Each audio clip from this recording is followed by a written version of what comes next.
I'll take it. A white. I'll take it if you have one. Thank you for working today. Thank you for being here.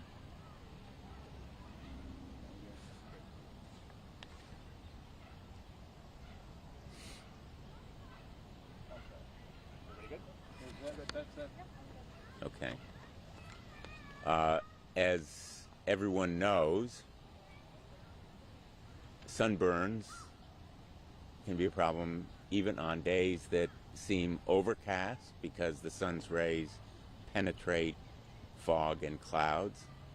But we're in a time of year when the sun is at its strongest and the danger of sunburn is greatest.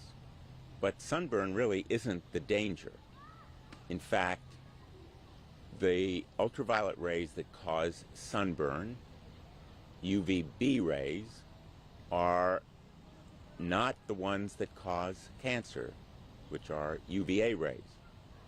UVA rays, in fact, cause cancer without any damage to the top layer of skin, the epidermis, because they penetrate to the lower levels of skin where melanoma results.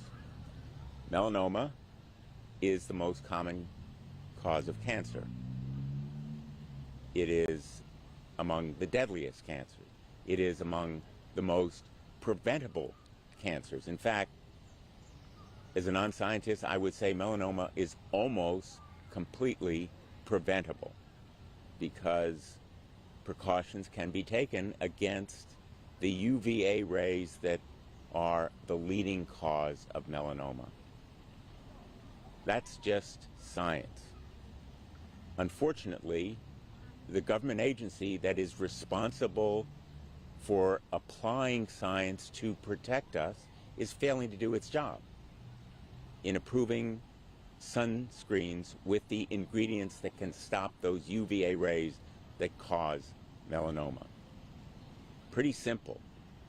And the United States Congress, for once, actually has acted to empower the FDA to approve more of the ingredients, more of the sunscreens that can help protect us. The FDA is leaving Americans unnecessarily unprotected against the most severe kind of cancer and the most common melanoma. During this hour, 2 people will die of melanoma. The rate has tripled since the 1980s. Melanoma now is not only the most common form of cancer, it is among the deadliest and most preventable, but not by the most common kinds of sunscreens marketed in the United States, which are greasy and ineffective. In Europe, sunscreens have different ingredients. In Europe, 11 ingredients have been approved for sunscreens. In the United States, only 3. And the reason is that the FDA has failed to finalize an administrative order that would approve the ingredients found in European, Japanese, South Korean, Australian sunscreen. These ingredients have been used for years, as long as a decade, without any significant health effects. But the FDA has simply sat on an administrative order that was first issued as a proposed order in 2021 after the Congress empowered the FDA, in fact authorized them to act. The CARES Act, which I helped to lead, approved the FDA moving forward with administrative orders on over-the-counter products like sunscreen. So I wrote a letter just a couple of weeks ago demanding that the FDA approve its administrative order that would enable these ingredients to be used. I called on the FDA to finalize that administrative order, but in the meantime, allow these European products to to be sold in the United States. They've been proven safe and effective in Europe. There's no reason they can't be available in this country. And also move forward with whatever clinical work is necessary to finalize approval of these products, so we are not dependent only on American-made and approved for this country so far. Now, I recognize that it isn't only the FDA's fault. Their failing is due as well to the industry failing to move forward with the kind of factual data that would support use of these ingredients. The industry has failed to provide the data that's necessary for the FDA to move forward, but the FDA could move forward using existing data and allow these products to be marketed provisionally in the United States. Normally, I'm all in favor of American-made, and in fact, if the FDA approves these ingredients, the American-made product could use them and be equally safe and effective as the European product.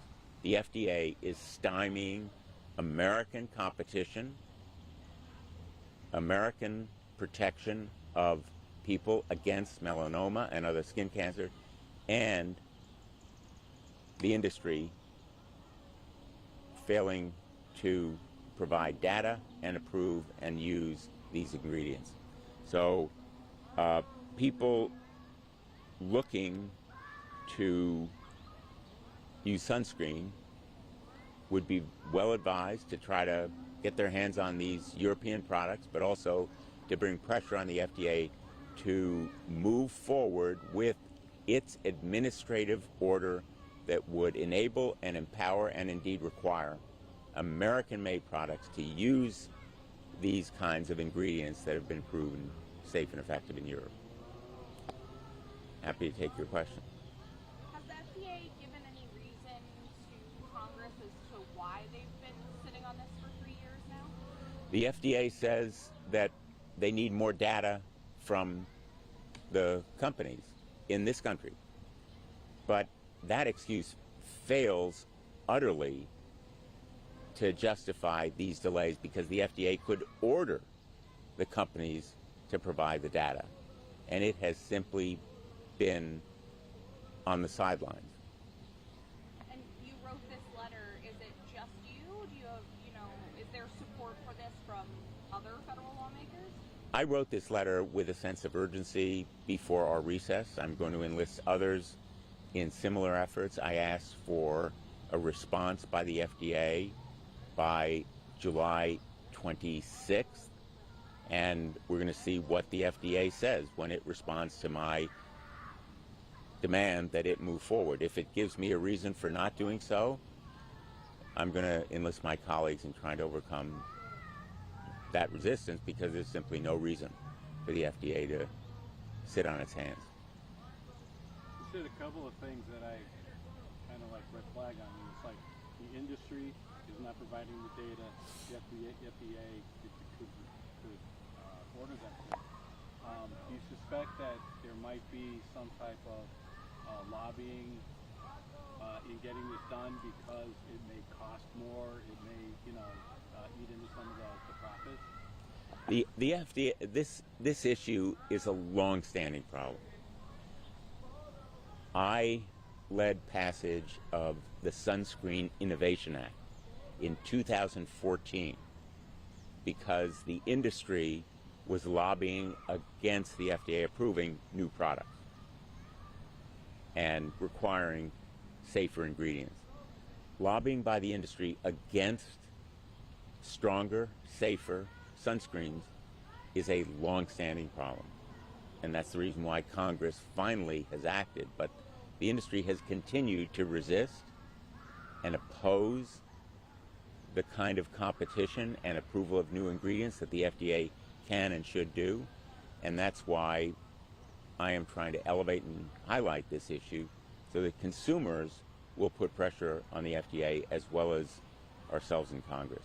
But the industry lobbying still is a major obstacle. What are some of the things consumers can do to help in this matter? Consumers should contact the FDA. They should write. They should email. They should contact members of Congress, because that kind of pressure will have an effect.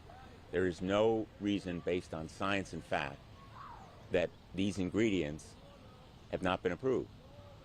And the FDA has an obligation and an opportunity to help protect Americans against skin cancer if it not only approves the ingredients but also highlights the need for consumers to look at the labels and see whether these ingredients are there.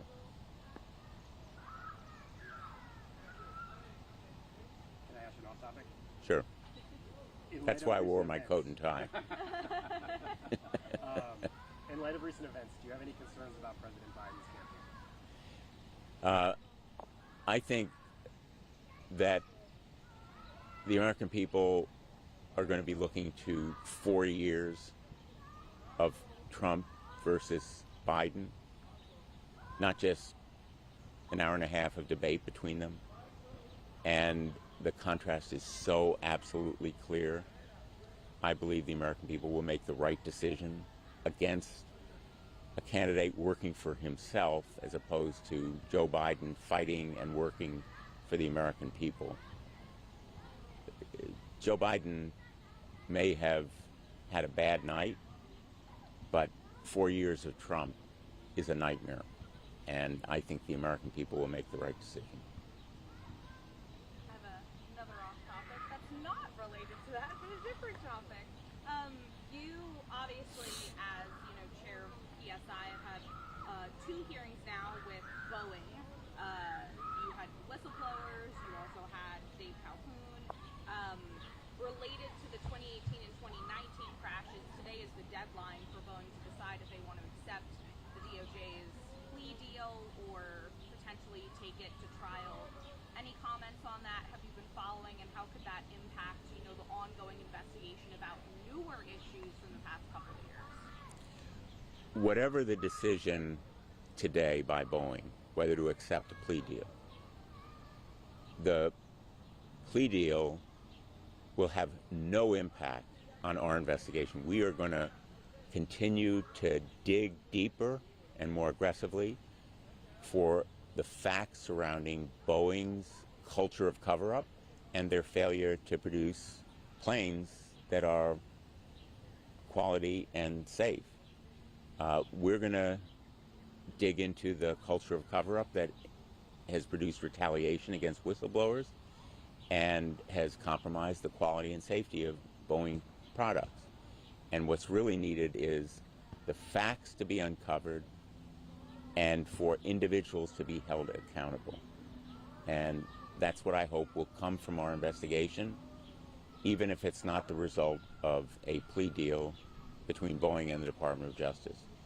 Right now, a plea deal seems to be involving only the addition of a fine without individuals being held responsible, which I think is important. And that's why our report will pinpoint individual responsibility.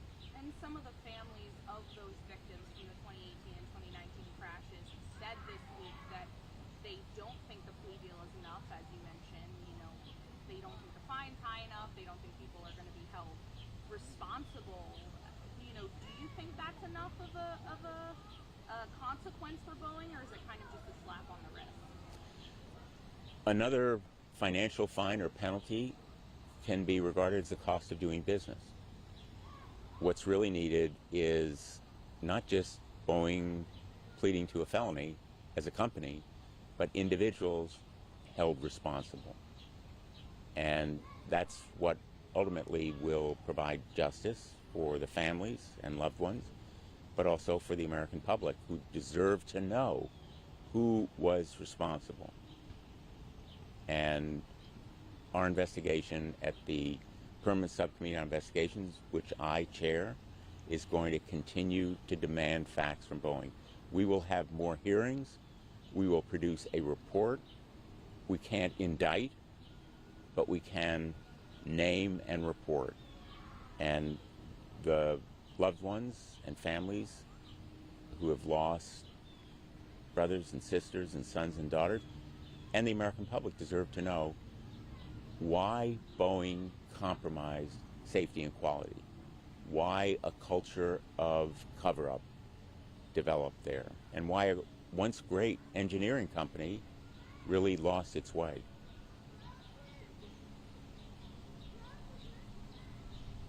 Okay, thank you.